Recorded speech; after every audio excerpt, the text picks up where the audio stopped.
इस वीडियो में मैं आपको कंप्लीट एक्सप्लेनेशन दूंगा डिबुक मूवी की। और डिबुक पर ऑलरेडी बहुत सी मूवीज बन चुकी है, जैसे द पोजेशन, एजरा, डीमन, और इन्हीं सारी मूवी से इंस्पायर्ड होकर इस मूवी को बनाया गया है। मैं आपको एक्सप्लेनेशन के बीच में बता दूंगा कि डिबुक एक्चुअली में होता क्या है, पर उससे पहले हम मूवी की स्टोरी जान लेते हैं।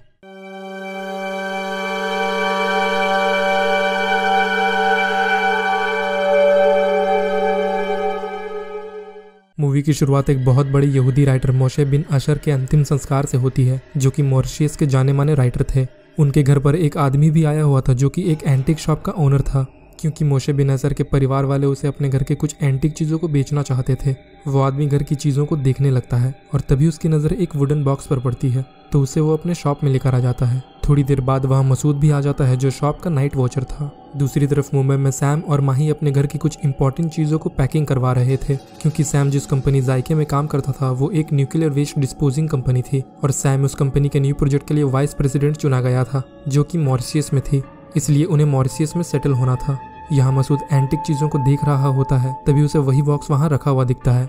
वो उस बॉक्स को खोलने के लिए जैसे ही साइड में लटके चाबी को उसमें डालता है, शॉप की सारी चीज़ें अपने आप ही हिलने लगती है और उसके पीछे लगा एक आईना टूट जाता है। मसूद ये सब देखकर बहुत ज़्यादा डर जाता है। तभी उस पर पीछे से एक अज्ञात आकृति हमला कर देती है और उसे मार डालती है। अगली सुबह बहुत से लोग उस एंटीक शॉप के बाहर इकट्ठा हो गए थे और पुलिस शॉप के ओनर से पूछताछ कर रही होती है। शॉप का ओनर बताता है कि वो जब सुबह आया तो शटर लगा हुआ था और मसूद भी अपना फ़ोन नहीं उठा रहा था। पुलिस जब मसूद को देखने के लिए अंदर जाती है तो वो एक बड़े से बॉक्स में मरा पड़ा था और उसकी बॉडी बहुत ही बुरी तरह से मुड़ गई थी। पुलिस को वहाँ उसी बॉक्स के पास मसूद का फ़ोन भी रखा मिलता है, जिसे वो एविडेंस के लिए रख लेते हैं। आगे सैम और माही मॉरिशस आ गए थे और सैम अपने टीम को न्यूक्लियर वेस्ट डिस्पोजल के बारे में समझाने लगता है। साथ ही वो सभी को जायके कंपनी की सिक्योरिटी के बारे में भी बताता है, क्योंकि वो एलिमेंट कोई ऐसी वैसी चीज़ तो है नहीं, ये हाई रेडिएशन एलिमेंट्स होते हैं, इसलिए इन्हें टाइट सिक्योरिटी में रखना पड़ता है ताकि कोई दुर्घटना न हो जाए। और वहां तक पहुंचने का एक्सेस सिर्फ सैम के पास था। उसके बाद सैम संजय के साथ निकल जाता है, जो इस प्रोजेक्ट में उसकी हेल्प कर रहा था। जायके कंपनी के बाहर कुछ लोग न्यूक्लियर डंपिंग के विरुद्ध प्रोटेस्ट कर रहे थे, तो उन्हें देखकर सैम संजय से कहता है कि इनसे कोई प्रॉब्लम तो नहीं होगी ना। तो संजय कहता है कि वो 1 महीने के लिए साउथ अफ्रीका जा रहा है, उससे पहले वो यहाँ के चीफ इंस्पेक्टर रियाज अहमद को सब कुछ समझा देगा और वो इस मामले को संभाल लेंगे। उसके बाद सैम अपने बंगले में आ जाता है, जो कंपनी की तरफ से उसे मिला था, और साथ ही उन्होंने एक नौकरानी को भी काम पर रखा था, जो कि थोड़ी अजीब सी थी। सैम घर के अंदर आ जाता है, जहां माही लैपटॉप पर घर को सजाने के लिए कुछ एंटीक चीज़ों को देख रही थी। अगली सुबह वो जॉगिंग के लिए जाते हैं, जहां वो उनके नेबर मिलिंद से मिलते हैं। घर जाते समय मिलिंद सैम और माही को अपनी बेटी दर्शना और पोती से इंट्रोड्यूस करवाता है और उसके बाद वो अपने अपने घर चले जाते हैं। बाद में सैम ऑफिस जा रहा होता है और रास्ते में उसे फादर गैब्रियल का फोन आता है, जो कि उसके इकलौते रिलेटिव थे। और यहाँ इन दोनों की बातों से हमें पता चलता है कि माही का कुछ समय पहले मिसकैरेज हो गया था और ये भी एक कारण था उनके मॉरिशस आने का। फादर गैब्रियल सैम से कहते हैं कि वो कुछ समय बाद उनसे मिलने के लिए आएंगे। माही घर के डेकोरेशन के लिए उसी एंटीक शॉप में आ गई थी और उसे वही बॉक्स देखते ही पसंद आ जाता है, तो वो उसे घर ले आती है। घर पर वो उस बॉक्स को बड़े ध्यान से देखने लगती है और साइड में लटके चाबी से उसे खोल देती है, और वो बॉक्स भी बड़े आराम से खुल जाता है, क्योंकि मसूद ने भी चाबी डालने के बाद बहुत कोशिश की थी, पर बॉक्स खुला नहीं था। उस बॉक्स के अंदर खून से भरी एक बोतल रखी हुई थी और साथ ही एक छोटे से कपड़े में किसी के बाल लपटे हुए थे। माही उन पर ज्यादा ध्यान नहीं देती और बॉक्स में लगे आईने के ठीक ऊपर एक छोटे से बटन को खोलने लगती है। वो बटन जैसे ही खुलता है, उसके अंदर से एक हवा बाहर निकलकर माही के अंदर समा जाती है। रात में सैम जब घर वापस आता है तो देखता है कि पूरे घर की लाइट्स चली गई थी और अंदर जाने पर माही एकदम से उसके सामने आ जाती है, जो थोड़ी अजीब सी दिख रही थी। अगली सुबह सैम जॉगिंग करके जब घर वापस आता है तो देखता है कि माही उसी बॉक्स के पास बैठी हुई थी। सैम माही से कहता है कि सुबह उसने उसे जगाने की बहुत कोशिश की, पर वो उठी ही नहीं। सैम ऑफिस चला जाता है और माही को थोड़ी देर बाद ही बाथरूम में एक लड़की की आत्मा दिखती है, तो माही डरकर सैम के ऑफिस चली आती है और उसे सारी बात बताती है, जिसे सुनकर सैम माही से कहता है कि उसे बस स्ट्रेस के कारण भ्रम हुआ होगा और वो उसे वापस घर भेज देता है। रात में सोते समय सैम को ऊपर एटिक से किसी के दौड़ने की आवाज़ आती है, तो वो टॉर्च लेकर ऊपर देखने के लिए चला जाता है। ऊपर एटिक में बहुत से सामान रखे हुए थे और अचानक सैम के जस्ट नीचे का फ्लोर टूट जाता है और वो नीचे गिर जाता है। अगली सुबह सैम ने इंस्पेक्टर रियाज को बुला लिया था, जो उस टूटे फ्लोर को देखकर कहता है कि उसे नहीं लगता कि यहाँ चोर वोर आया होगा, शायद हो सकता है कि वो कोई छोटा जानवर हो। माही उसी बॉक्स के पास चुपचाप खड़ी हुई थी और जब रियाज उससे पूछता है कि क्या उसने भी कोई आवाज़ सुनी, तो सैम तुरंत से जवाब देता है कि उसने तो उसके गिरने की भी आवाज़ नहीं सुनी, इतनी गहरी नींद में थी वो। थोड़ी देर बात करने के बाद रियाज चला जाता है और सैम भी फादर गैब्रियल को पिक करने के लिए एयरपोर्ट आ जाता है। और यहाँ घर पर माही जब अलमारी से कपड़े निकाल रही होती है तो उसे फिर से उसी लड़की का भूत दिखाई देता है, तो वो डर के पीछे हट जाती है। थोड़ी देर बाद सैम और फादर गैब्रियल भी घर आ जाते हैं और फादर गैब्रियल जब उस बॉक्स को देखते हैं तो उन्हें कुछ अजीब सा फील होता है। सैम उनके सामान को रखने के लिए जब ऊपर आता है तो देखता है कि एक कमरे में चीजें गिरी हुई थी और फ्लोर पर कदमों के निशान थे जो कि एटिक की ओर जा रहे थे। तो सैम जल्दी से एटिक में आ जाता है और देखता है कि माही वहाँ बेहोश पड़ी हुई थी। वो उसे हॉस्पिटल लेकर आ जाता है जहाँ डॉक्टर उनसे कहता है कि उन्हें घबराने की कोई जरूरत नहीं है, माही को बस स्ट्रेस के कारण कमजोरी आ गई थी। डॉक्टर सैम को कुछ मेडिसिन दे देता है और उसके बाद वो माही को लेकर घर वापस आ जाते हैं। घर पर फादर गैब्रियल सैम से उस बॉक्स के बारे में पूछते हैं कि उसे किसने खोला था। तो सैम कहता है कि उस बॉक्स को तो माही ने एक एंटीक शॉप से खरीदा था और उसी ने उसे खोला था। फादर गैब्रियल सैम को बताते हैं कि वो बॉक्स डिबुक है। 1600 दशक के समय यहूदी लोग एक रिचुअल करते थे। वो डिसलोकेटेड अनसेटिस्फाइड स्पिरिट्स को उनके बॉडी से अलग करके एक बॉक्स में बंद कर देते थे और उसी बॉक्स को डिबुक कहते हैं। कहा जाता है कि कभी भी डिबुक को खोलना नहीं चाहिए, अदरवाइज वो आत्मा किसी को भी पोजेस कर सकती है। अब उन्हें डाउट होता है कि अगर माही ने डिबुक को खोला था तो शायद उससे निकली आत्मा ने उसे पोजेस कर लिया होगा। तो फादर गैब्रियल डिबुक की एक फोटो मॉरिशियस के यूनिवर्सिटी प्रोफेसर को भेज देते हैं ताकि वो उन्हें बता सके कि उस डिबुक बॉक्स के ऊपर हिब्रू में क्या लिखा है। और प्रोफेसर के उस फोटो को देखने के बाद वो फादर गैब्रियल को फोन करके बताते हैं कि उसने उन्हें उस टेक्स्ट को इंग्लिश में ट्रांसलेट करके उन्हें मेल कर दिया है और साथ ही रबी बेन्यामीन का कॉन्टैक्ट नंबर भी दे दिया है क्योंकि इस मामले में सिर्फ वही उनकी हेल्प कर सकते हैं। और थोड़ी देर बाद हम उस मेल की कॉपी सैम के हाथ में देखते हैं जिसमें रबी बेन्यामीन के एड्रेस के साथ लिखा था कि उसमें 1961 ईडी के समय से अब्राहम इजरा की स्पिरिट है, जिसे पढ़ने के बाद सैम बिल्कुल भी देर नहीं करता है और वो उनसे मिलने के लिए पहुंच जाता है। पर रबी बेन्यामीन सैम की पूरी बात सुनने के बाद उससे कहता है कि डिबुक ऐसे ही किसी को पोजेस नहीं करता है, वो सिर्फ उन्हीं लोगों को पोजेस करता है जिनकी आत्मा उनके बॉडी के साथ ठीक से जुड़ी ना हो। एग्जाम्पल के तौर पर जिसे कोई दिमागी बीमारी हो या फिर न्यूबॉर्न चाइल्ड, क्योंकि पैदा होने के कुछ सालों तक बच्चे का शरीर और उसकी आत्मा ठीक से जुड़े नहीं होते। तभी सैम को हॉस्पिटल से माही का फोन आता है जो उसे बताते हैं कि वो प्रेग्नेंट है। और सैम ये बात जब रैबी को बताता है तो वो कहते हैं कि उनका शक बिल्कुल सही है, डिबुक ने उसके होने वाले बच्चे को पोजेस कर लिया है और एक्सोर्सिज्म से ही वो बाहर निकलेगा।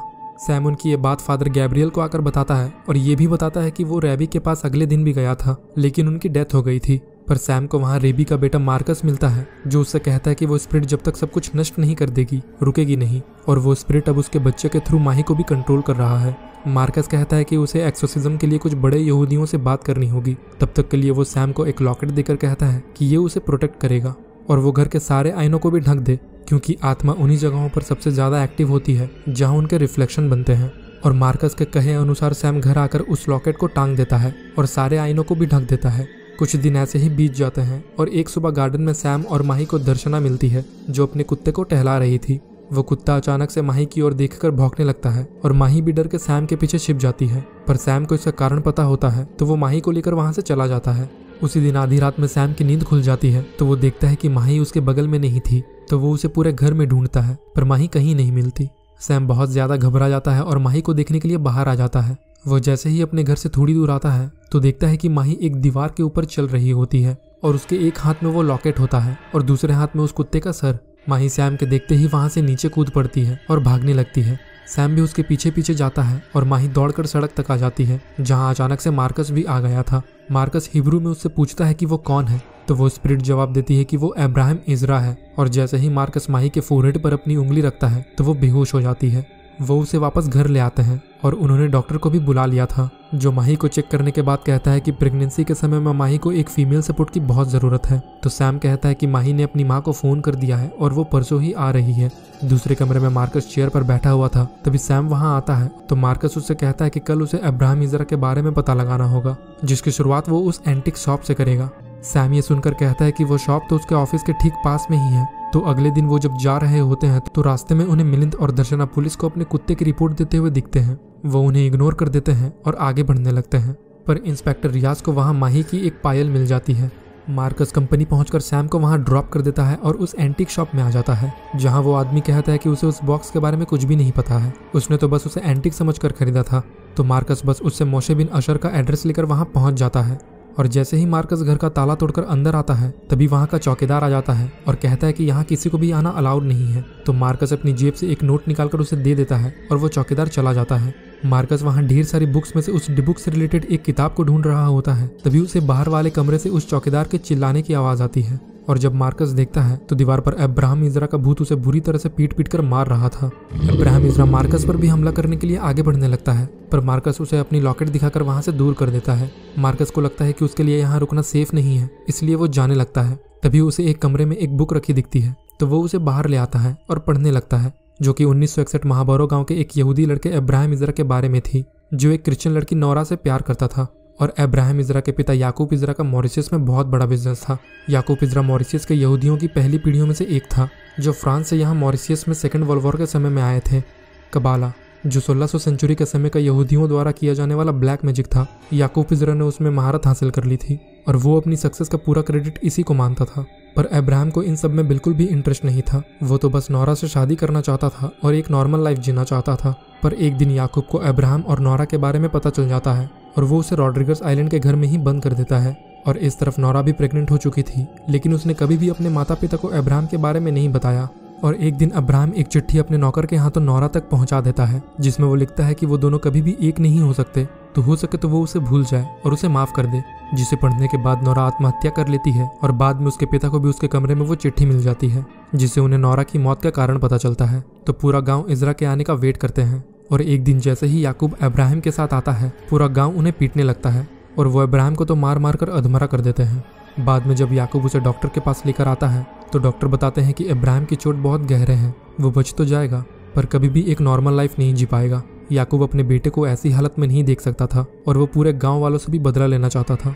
तो याकूब अब्राहम को लेकर वापस रॉड्रिगस आ जाता है और कबाला मैजिक की मदद से डिबुक को बनाता है। वो अब्राहम की आत्मा को सारे रिचुअल्स करके उस बॉक्स में बंद कर देता है और डिबुक के साथ एक श्राप जोड़ देता है कि जब गाँव का आखिरी यहूदी मरेगा तो अब्राहम की आत्मा उस व्यक्ति को पोजेस करेगी जो यहाँ की जमीन और लोगों को खत्म करने की क्षमता रखता हो। और डिबुक को बनाने का एक नियम होता है कि शरीर को जलाया या दफनाया नहीं जाता। तो याकूब अब्राहम की लाश को लाइट हाउस से 8 नॉटिकल मील दूर फेंक देता है और कब्रिस्तान में एक नकली बॉडी को दफना देता है।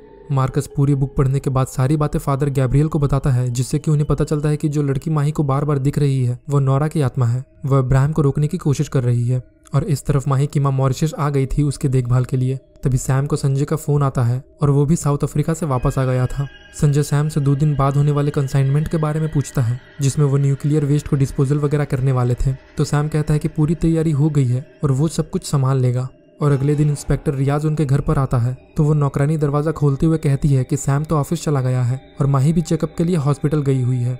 वो नौकरानी कुछ ढूंढ रही होती है और रियाज के पूछने पर वो बताती है कि माही की एक पायल खो गई है और वो उसे पूरे घर में कहीं नहीं मिल रही है। रियाज उस पायल को देखकर सोचने लगता है कि मिलिंद के घर के पास भी ऐसी ही पायल मिली थी जब उसका कुत्ता गायब हुआ था। तो वो उनके आने तक वहीं वेट करता है। और उनके आने के बाद रियाज जैसे ही सैम से कुछ पूछने वाला होता है, फादर गैब्रियल आकर सैम को नीचे माही के पास भेज देते हैं और रियाज को पूरी कहानी बताते हैं कि शुरुआत से क्या क्या हुआ था। रियाज सब कुछ सुनने के बाद कहता है कि अगर ये बात सच है तो डिबुक से मरने वाला पहला व्यक्ति मसूद था। और वो फादर गैब्रियल से पूछता है कि अब्राहम की आत्मा को कैसे रोका जाए। तो मार्कस वहां आकर कहता है कि सिर्फ एक्सोर्सिज्म से ही उस आत्मा को वापस उस बॉक्स में बंद किया जा सकता है और ये उन्हें आज रात ही करना होगा। पर उससे पहले उन्हें ये पता लगाना होगा कि बुक में लिखे अनुसार क्या सच में अब्राहम की बॉडी को दफनाया नहीं गया था, और इसके लिए उन्हें अब्राहम की कब्र खोदनी पड़ेगी। तो इस काम के लिए मार्कस और रियाज कब्रिस्तान की ओर निकल जाते हैं और वहां पहुंचकर जैसे ही वो अब्राहम की कब्र खोदकर देखते हैं, वहां सच में कोई बॉडी नहीं होती है। तो वो वापस घर लौट रहे होते हैं। तभी मार्कस को फादर गैब्रियल का फोन आता है, जो उससे कहते हैं कि उन्हें जिसका डर था वही हुआ और वो उसे तुरंत जायके कंपनी जाने को कहते हैं। पर मार्कस कार से उतरकर रियाज को कहता है कि वो संजय को लेकर तुरंत कंपनी पर पहुंचे, तब तक वो बाकी के यहूदियों के साथ एक्सोर्सिज्म की तैयारी कर लेगा। और जैसे ही रियाज और संजय कंपनी पहुंचते हैं तो देखते हैं कि वो सैम था, जो सिक्योरिटी ब्रेक करके न्यूक्लियर एलिमेंट्स वाले एरिया में जा रहा था। लेकिन रियाज उसे इलेक्ट्रिक शॉक देकर बेहोश कर देता है और जब सैम की आंखें खुलती है तो वो खुद को एक चेयर पर बंधा पाता है। सैम को समझ में नहीं आ रहा था कि ये सब क्या हो रहा है। तो मार्कस उसे बताता है कि अब्राहम की स्पिरिट का मेन टारगेट उसका बच्चा नहीं बल्कि वो खुद है। माही तो बस एक चारा थी उसे फंसाने के लिए, और उस दिन भी वो बस एक ट्रैप था ताकि अब्राहम की आत्मा माही के थ्रू उसके अंदर आ सके। क्योंकि उन हाई रेडिएशन न्यूक्लियर एलिमेंट्स के पास जाने का एक्सेस तो सिर्फ सैम के पास ही था, तो पूरे आइलैंड को उड़ाने के लिए अब्राहम की आत्मा को न्यूक्लियर हब से बेहतर जगह और क्या मिल सकती थी। पर रवि ने कहा था कि वो आत्मा उन्हीं लोगों को पोजेस करती है जिन लोगों को किसी तरह की मेंटल इलनेस हो। और यहाँ और एक बात रिवील होती है कि सैम जब 7 साल का था तो उसके माता पिता के एक्सीडेंट के बाद फादर गैब्रियल ने ही उसका ध्यान रखा था, और उस समय सैम महीनों तक मेंटल डिस्ट्रेस में था।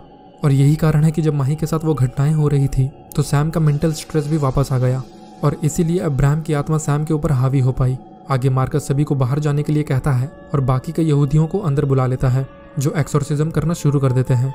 अब्राहम की आत्मा बहुत शक्तिशाली होती है, तो वो सभी को एक्सोर्सिज्म करने से रोकने लगती है और मार्कस पर हमला कर देती है। तो मार्कस सैम के सर पर जैसे ही उस लॉकेट को टच करता है, वो पीछे गिर जाता है, जिसे देखकर माही दौड़कर सैम के पास आ जाती है और रोने लगती है। तभी सैम उसे पकड़ लेता है और उसका गला घुटने लगता है। माही दर्द से तड़प रही होती है। तभी सैम अपने होने वाले बच्चे के बारे में सोचता है और माही को छोड़ देता है। उसी समय मार्कस शंख बजाकर अब्राहम की आत्मा को उसी बॉक्स में बंद कर देता है और बाद में वो उस बॉक्स को उसी जगह पर फेंक देते हैं जहां अब्राहम की लाश को फेंका गया था। अंत में सैम और माही का एक छोटा सा बच्चा होता है और मूवी यहाँ खत्म हो जाती है। ऐसे कई केसेस हैं जिनमें किसी ने किसी से बदला लेने के लिए उन्हें एक डिबुक बॉक्स गिफ्ट किया था और उसे खोलने के बाद उनके साथ बहुत कुछ बुरा हुआ। जब कभी भी डिबुक की बात होती है तो एक नाम इडा मैनेस सबके मन में आता है, जो कि इस केस में एक विटनेस रह चुकी है। मुझे उनके बारे में डिटेल में नहीं पता है, पर मैं कोशिश करूंगा उन पर एक वीडियो बनाने की।